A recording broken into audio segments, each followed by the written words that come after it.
Sir ನಮಸ್ಕಾರ. ಈಗ pregnant ಆದ ತಕ್ಷಣ ಫಸ್ಟ್ ಕೇಳೋದು ಪ್ರಶ್ನೆ, ಸರ್ ನಾವೇನು ಊಟ ಮಾಡಬೇಕು ಅಂತ. So what is your general advice? ಈಗ ನಮ್ಮ ಪೇಷಂಟ್ಸ್ ಬಂದಾಗ ನಮ್ಗೆ ಕೇಳ್ತಾರೆ ಏನು ತಿನ್ಬೇಕಂತೇಳಿ. ಭಾಳಷ್ಟು ಸ್ತ್ರೀರೋಗ ತಜ್ಞರಿಗೆ ಸಮಯ ಇರೋದಿಲ್ಲ, ನೀವು ಏನು ಬೇಕಾದ್ರೂ ತಿನ್ಬೋದು ಅಂತ ಹೇಳ್ತಾರೆ.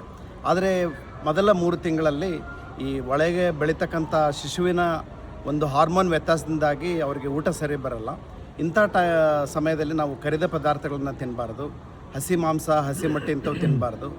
ಸಾಧಾರಣವಾಗಿ ಈಸಿಯಾಗಿ ಅಂದರೆ ಸುಲಭವಾಗಿ ಜೀರ್ಣ ಆಗ್ತಕ್ಕಂಥ ಆಹಾರ ಪದಾರ್ಥವನ್ನು ಅವರು ಸೇವಿಸಬೇಕು. ಆಮೇಲೆ ಭಾಳ ಮಂದಿಗೆ ಈ ಪಾನಿಪುರಿ ಆ ಥರ ಜಂಕ್ ಫುಡ್ ತಿನ್ನೋವಂಥ ಅಭ್ಯಾಸ ಇರುತ್ತೆ. ಇದನ್ನು ತಿಂದುಬಿಟ್ಟು ಅವರೇನಾದರೂ ವಾಂತಿ ಭೇದಿ ಆದರೆ ಅವಾಗ ನಾವು ಅನಿವಾರ್ಯವಾಗಿ ಕೆಲವೊಂದು ಸರ್ತಿ ಕೆಲವು ಔಷಧಿಗಳನ್ನು ಕೊಡಬೇಕಾಗ್ತದೆ.